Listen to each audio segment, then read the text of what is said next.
అందరికీ నమస్కారం। ఈరోజు ఆంధ్రప్రదేశ్ రాష్ట్రంలో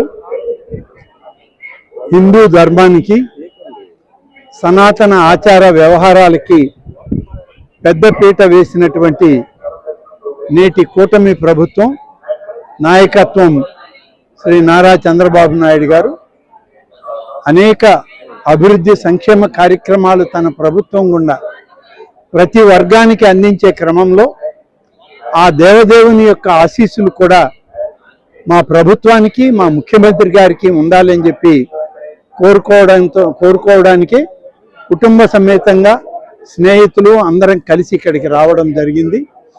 ఇక్కడ నుంచి ఈరోజు కాణిపాకం వెళ్తూ ఉన్నాం।